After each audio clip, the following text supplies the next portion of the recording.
A life where I was never loved. I realized I was a nobody in my family since I was a child. My parents never saw anything special in me. They weren't mean. They just never took me seriously. They loved my sister. She was their pride. She got the best of everything. The best clothes. The best education. The best gifts. And me. I was a shadow. The girl who always heard, "You should be grateful for what you have." They never supported me. When I came home from school with good grades, they would say, "So what? It's your duty." When I wanted to pursue my interests, they would say, "It's a waste of time." When I tried to tell them about my dreams, they just looked at each other. Dreaming? Oh, don't make us laugh. Be realistic. I grew up knowing they didn't believe in me. And every year I felt more and more out of place in this house. My sister is their pride and I am their shame. My sister was perfect in their eyes. If I did something good, it was okay. If she did the same, it was a reason to celebrate. She was taught that she was special, valuable, worthy of the best. And me, I was taught that I would never be good enough. One phrase that I remembered for the rest of my life. One night at dinner, my father said, "If you had to live on your own, you wouldn't last a week." He laughed. Mother too. My sister looked at me with a victorious expression on her face. And I sat there with my fists clenched. I wanted to prove to them that it wasn't so. I wanted to shout, "I'm stronger than you think." But I just kept quiet, because I knew they would never believe me. They never listened to me. When I tried to talk to them seriously, they always interrupted me. When I said I felt useless, they just laughed. "Don't be so sensitive. You're just dramatizing." And I silently swallowed this pain. But deep down I knew, one day you'll regret your attitude. And I was waiting for this day, without even realizing that it would come much sooner than I thought. The blow I didn't expect. I always knew I wasn't part of their world.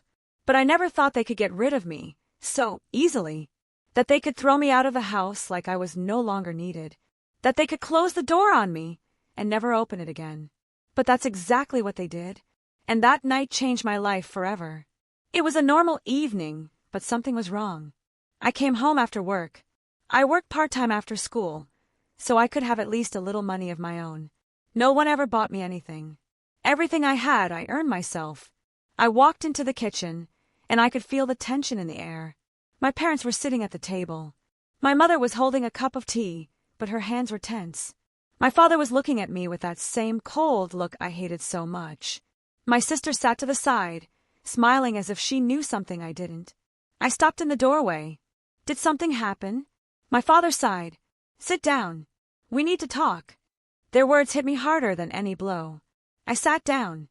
My mother put her cup on the table and said in a calm voice, "We decided it was time for you to go." I shuddered. "What?" My father leaned forward. "You're an adult now. You're almost 18. We don't have to take care of you anymore." I felt my heart tighten in my chest. I looked at them, trying to figure out if this was a joke. But they were serious. But where should I go? "It's not our problem anymore," my mother shrugged. "But I'm still studying. I don't have any money."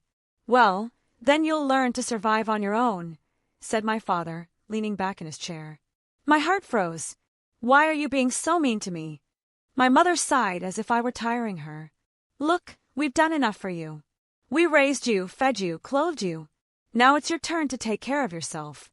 My father added, "And don't pretend it's a tragedy.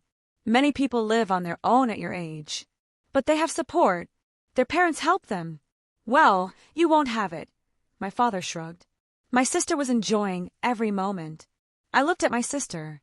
She was sitting with her arms crossed and smiling. She enjoyed every minute of my humiliation. I saw the triumph in her eyes. And I understood. She was the one who made me get rid of her. She was the one who set up my parents, so that I would disappear, so that she would remain her only beloved daughter. They didn't even give me time. I sat in a stupor. My brain refused to accept it. But then my father said, "Pack your things. You have 1 hour." "What?" "1 hour and you're out the door. We need to vacate your room."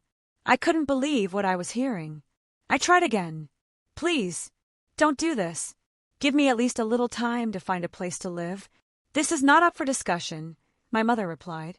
"We've already decided everything." Packing through tears, I walked into my room in absolute shock. I couldn't cry.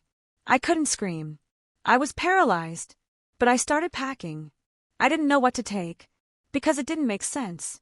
Because it didn't make sense. I didn't know what would happen next. But I knew one thing. They would never be my family again. The final blow. I left the room with my bag. They hadn't even gotten up. My mother was looking at her phone.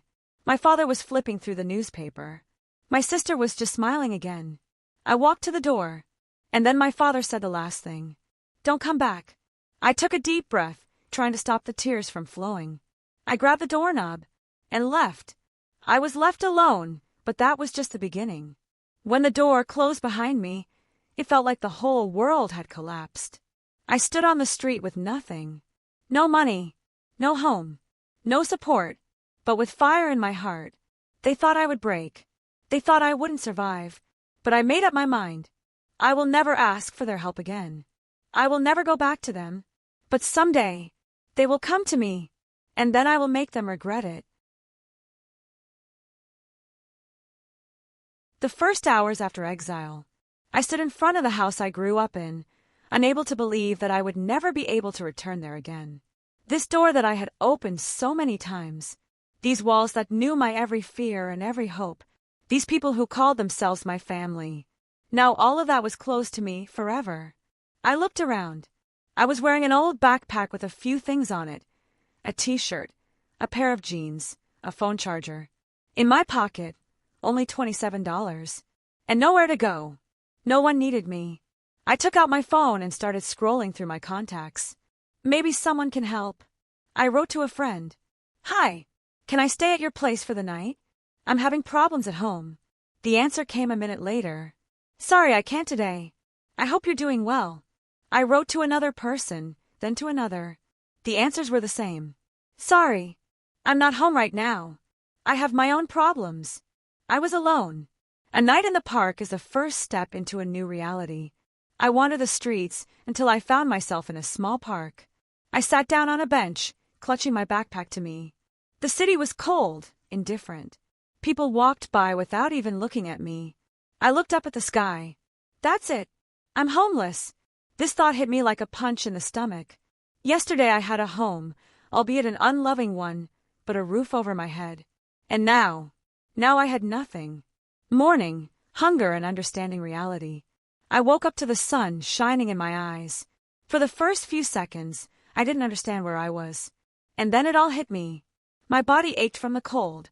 My stomach was growling from hunger. I fumbled in my pocket for money. $27. That's all I have. I went to the nearest coffee shop, bought the cheapest coffee and a bun. When the barista gave me the check, I had $21 left in my account. This can't last long. I have to do something. Job search, when nobody needs you. I started looking for any job. I went to the first restaurant and asked the manager, "Do you need waiters? Do you have experience?" "No, but I'm a fast learner." He looked at me disdainfully and shook his head. "We need people with experience." Sorry. I went to stores, cafes, even gas stations. It was the same everywhere. "We don't need new employees. You don't have experience. Leave an application. We'll call you back." But no one called back. Money was running out, and I had no choice. The next day I spent my last dollar on food. I spent the night in the park again, huddled in a ball. I couldn't cry anymore. Tears were a waste of energy. I understood one thing. I have to survive, no matter what. I found a job, but it was hell. On the third day I got lucky. A small cafe needed a cleaning lady. The job was terrible. I mopped floors, cleaned toilets, took out the trash. I worked 12-hour days for pennies. But I didn't complain. Because now I had a purpose. I would never go back to a life where people would wipe my feet. I would never let anyone control me again. I would be strong. I would be successful. And one day, I would make them regret it. My first hard-earned money.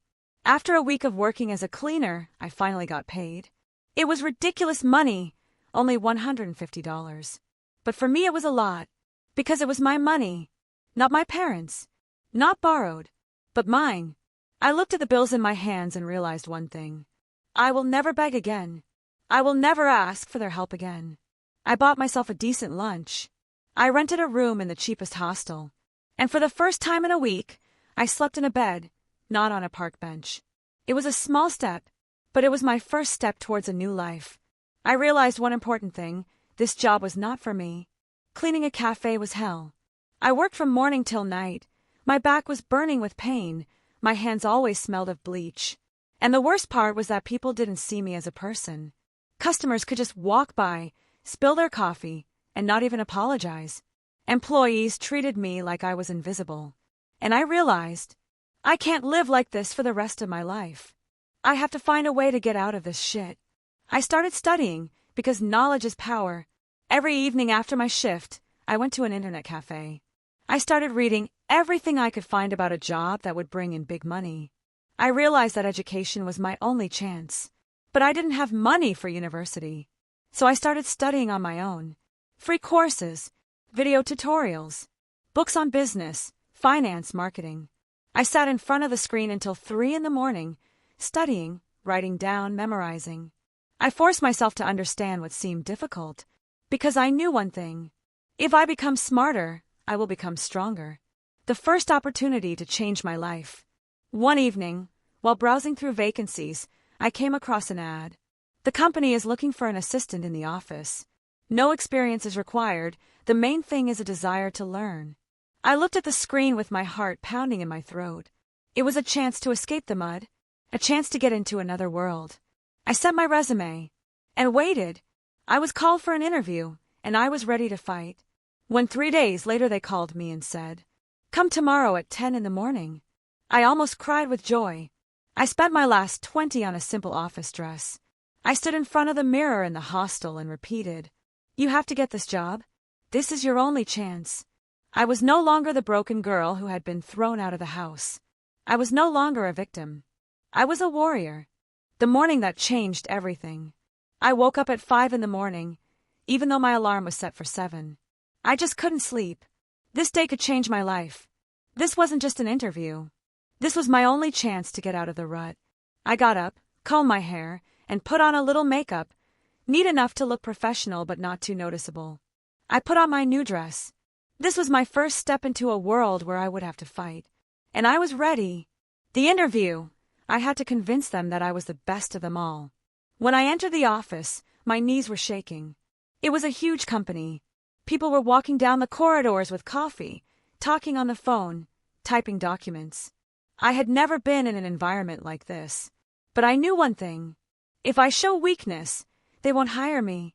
I took a deep breath and went to the reception. "Good afternoon. I have an interview for the position of office assistant." The secretary looked at me, asked me to wait. 10 minutes later, I was invited to the manager's office. The first test, they didn't believe I could handle it. There were 2 people sitting at the table, a man in a suit and a woman who looked very stern. "So you want to work for us?" The man asked, looking through my resume. "Yes, I do. But you have no experience, right?" "That's true. But I'm a fast learner." The woman raised her eyebrows. "What exactly do you know about our company?" I sighed. "You've been preparing. You know what to say. Your company works in the field of corporate consulting. You help businesses grow and attract investors. I read about your recent deals, and..." I started telling them what I learned the night before the interview. They looked at each other in surprise. The man smiled. "That's impressive. Not all candidates even understand what we do." The last test. Am I ready for this world? They asked a few more questions about responsibility, organization, stress resistance. And finally the man said, "Okay, your job. The probationary period is 2 months. The salary is minimal for now, but if you prove yourself, it will be more. Ready?" My fingers gripped the armrests of a chair. I knew one thing. This is my chance. I'm no longer a cleaner. I'm no longer homeless. I looked him in the eye and confidently said, "Ready." My first day at work, a world I'd never been in. When I got to the office the next morning, I realized it was a completely different life. The people around me were arrogant, influential, cold. They didn't pay attention to new people. They didn't forgive mistakes. It was a tough business world, and if I wanted to survive here, I had to be part of the game. They didn't take me seriously, and I took advantage of it. The first few weeks were tough.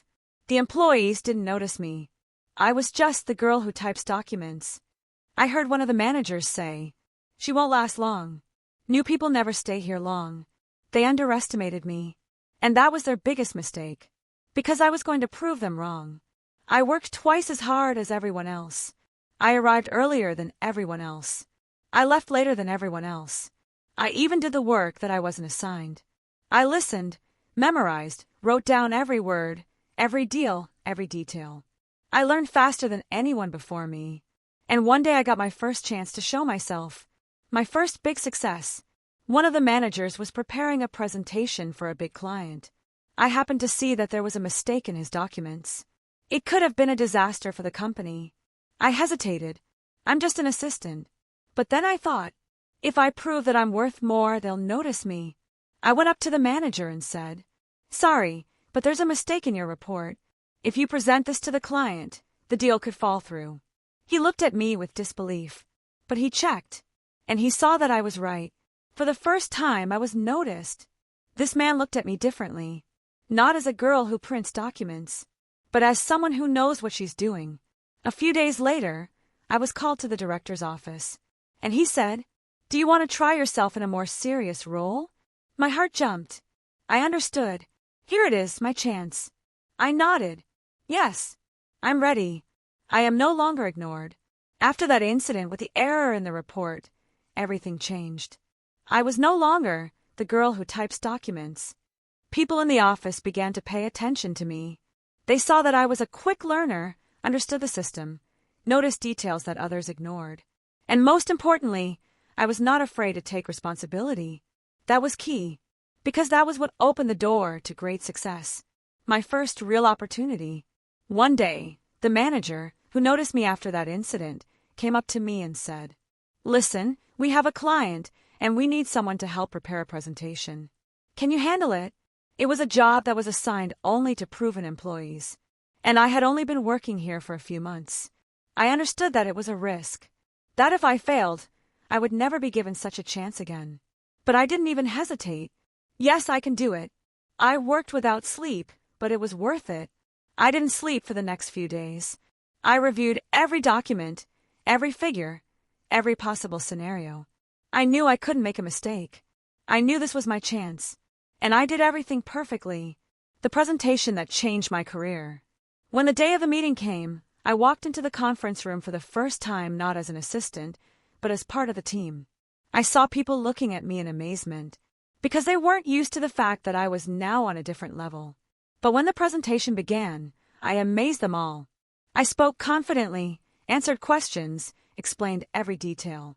I saw clients nodding, their faces changing from doubts to interest. And finally, the boss smiled and said, "The deal is done. Congratulations, everyone." I got the promotion, and now I was making a lot of money. The next day, I was called to the director. "You did well. We want to offer you a new position, assistant project manager."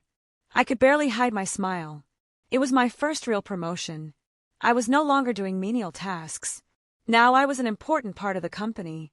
I was earning a decent salary. I was able to rent my own apartment.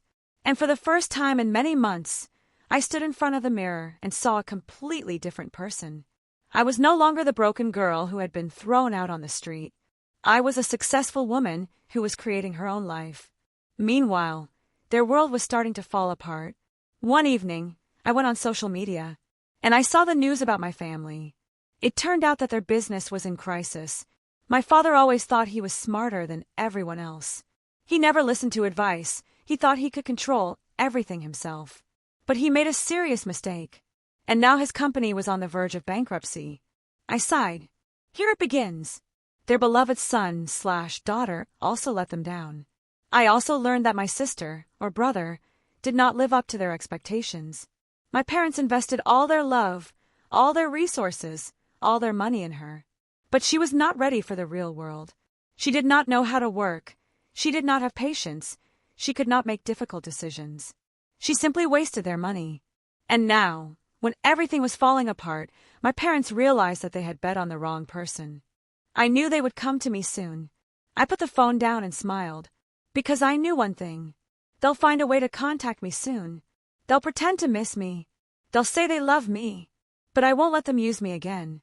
When your enemies become victims. I knew this day would come. I knew that one day my phone would vibrate and their name would appear on the screen. But I didn't think it would happen so quickly. I was sitting in my new office, reviewing a report, when the phone lit up with a familiar number. Mom! I froze. It had been over a year since I heard her voice. My parents had thrown me out, destroyed me, erased me from my family. And now, they were calling me now. I looked at the screen. My heart was beating steadily. I no longer felt fear. I no longer felt pain. I was stronger than they could have imagined.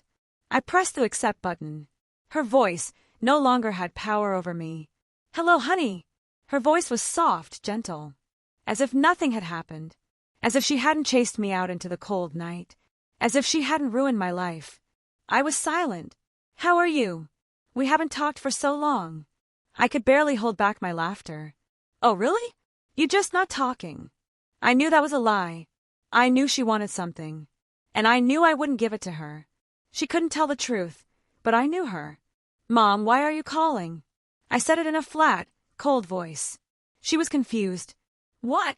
I just wanted to talk. I waited. I knew she would soon give up and move on to the main thing. And I was right.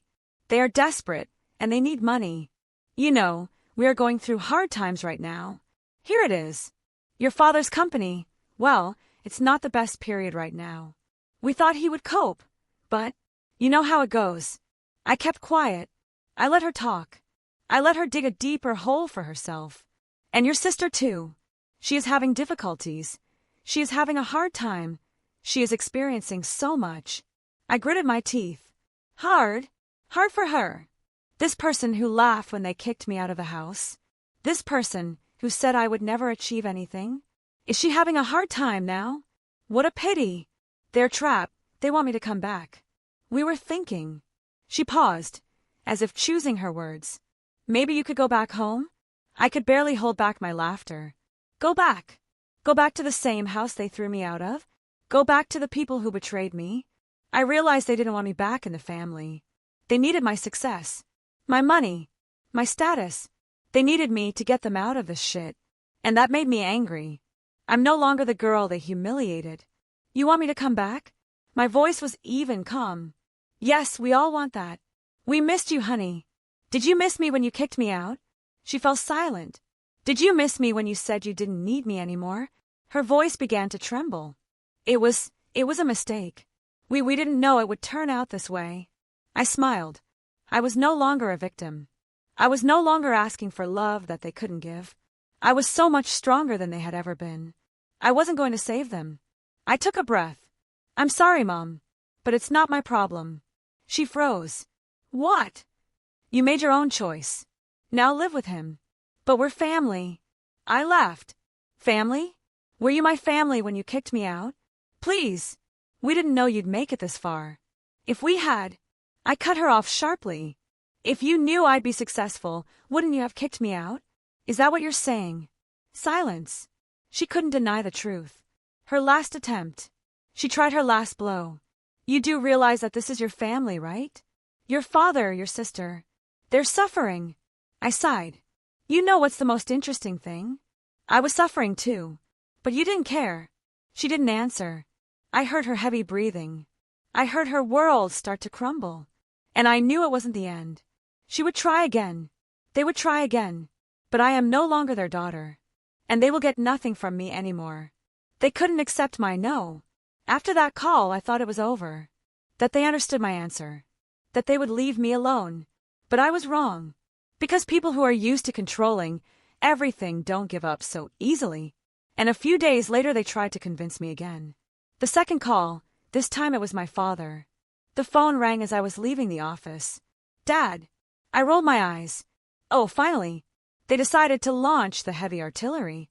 I took a deep breath and answered the call. What do you need? His voice was stern, without any warmth. We need to talk. I'll meet you tomorrow at the restaurant. I smiled. He didn't even ask if I agreed. Just expected me to come. Because it always was. But this time everything was different. I came, but not to save them. The next day I showed up at the restaurant. I wanted to see their faces. I wanted to see their broken, disappointed looks. When I walked in, they were already sitting at the table. Dad looked tense, his arms folded tightly across his chest. Mom was quiet, looking tired. Sister was just angry. She knew I hadn't come to help. I slowly sat down across from them, put my hands on the table and said, "Okay, you wanted to meet. What do you need?" They couldn't believe that I had the power now. Dad looked at me like a stranger. "We're family. We should help each other." I raised an eyebrow. "I wonder, did you say the same thing when you kicked me out of the house?" His jaw tightened. "I did what I thought was right." I laughed. "And now you have to make the right choice, right?" Silence. He clenched his fists. Because he knew I was right. Because he knew that now he wasn't in my hands, he was in mine. Their desperation, and my final answer. My mother tried to play on my feelings. "Please, we didn't mean for this to happen." I leaned closer. "You didn't want it to happen? Or did you just not care?" She fell silent. "You kicked me out because you thought I was worthless. You didn't give me a chance. Now I'm successful, and you suddenly remember that I'm your daughter?" I saw her eyes glistening with tears, but I didn't care. The father was silent. He understood that I wouldn't help. That I was no longer their weak, submissive daughter. That I was no longer the one to be controlled. The sister couldn't stand it. She had ruined their game. "Why are you acting like you're better than us?" She was seething with rage. "You're just lucky. You're just lucky. If it weren't for this job, you'd still be living in poverty." I smiled. "But I'm not living in poverty. And I'm not living with you anymore." Her face turned red. "But you left." Her father squeezed her hand under the table, trying to calm her down. But it was too late. They had lost. They had shown their true nature. I had the last word. I got up from the table. I looked at them. "You made your choice. You bet on another person. And you lost." I picked up my bag, pulled out a few bills, and threw them on the table. "Buy yourself dinner. You won't get anything more from me." And I left, without looking back, without doubting, without feeling anything. They thought they could still save themselves. After that meeting, I was sure that this was the end. That they finally realized that they had lost. That they would no longer bother me. But I was wrong again. Because people who have lived their whole lives at someone else's expense don't know how to stop. They don't know how to accept responsibility. They are used to the fact that there will always be someone to pull them out. Only this time I wasn't going to do it. The last attempt, they came to me personally. One evening, when I was returning home, I saw them. They were waiting for me right at the entrance to the building. Father, mother, sister. Their faces were exhausted, pale, nervous. I stopped for a second and then slowly walked to the door. They rushed towards me. "Please, we need to talk." I looked at them coldly. We already had a conversation. I said everything I wanted to.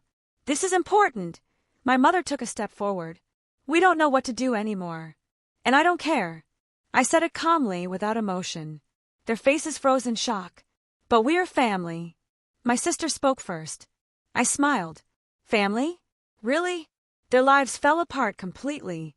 It turned out that after our meeting, the situation became even worse. My father lost his company. Everyone he considered his friends turned their backs on him. Creditors pressed, demanding to repay the debts. My mother fell into depression because she had lost her comfortable world. Sister tried to find another sponsor for her carefree life. But people who are used to living at someone else's expense can never cope on their own. And now they were standing in front of me. They who always despised me. They who said that I would never achieve anything. Now they were asking for help. Their true faces, they had not changed. "Please," my mother said quietly, "we just want at least a little support. You know that we have always been less than perfect." "But you love us, right?" my sister added. I looked at them, and at that moment, one thing struck me. They did not regret their actions. They did not apologize. They simply wanted to get something from me. That was the only thing that interested them. They did not even see me as a person now, only as a resource, as a wallet that would solve their problems. And that thought made me even stronger. My final blow. I took a step forward. I looked my father straight in the eye. "You once said I couldn't survive on my own." He pursed his lips. "But I survived." I looked at my mother.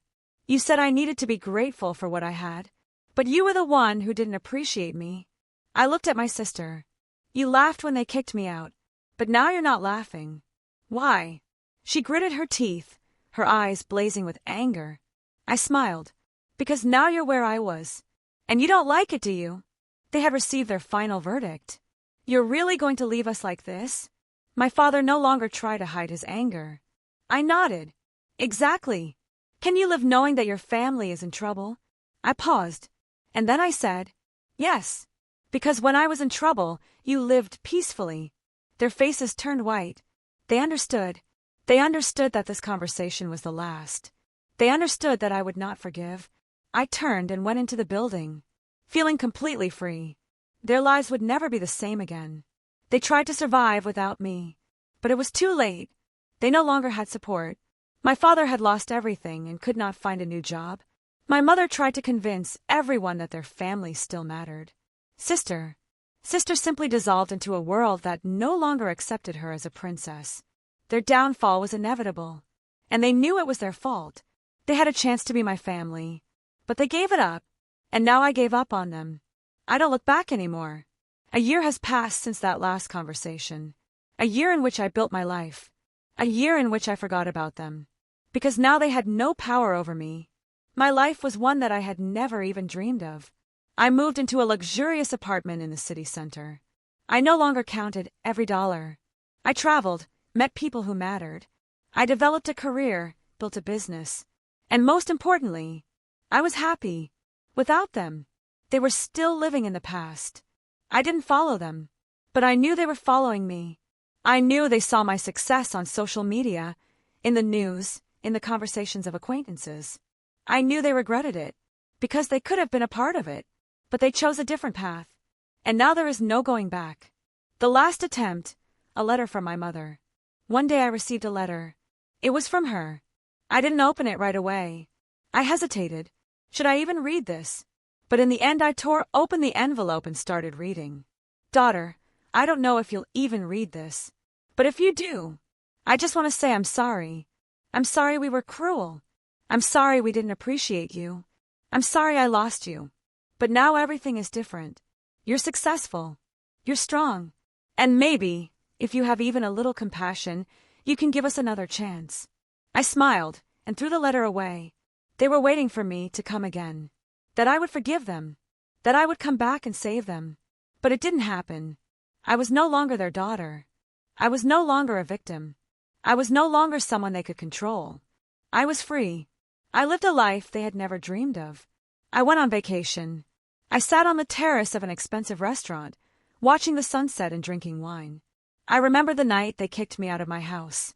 I remembered standing outside with an empty wallet, a broken heart, and fear for the future. And I smiled, because I knew one thing. I won. And they will always remember who they lost. I stopped thinking about them. I didn't waste time on the past. I didn't care what happened to them. But they thought about me every day. They saw me everywhere. They knew I had become something when they believed I would become nothing. And that was their greatest punishment, because now they understood one thing. I was the only right bet, but they lost me forever. Finale, my triumph. I never looked back again. I never thought about them again, because they didn't deserve to be a part of my life. I lived better than they could have ever imagined. And that was the best revenge. Living well is the best revenge.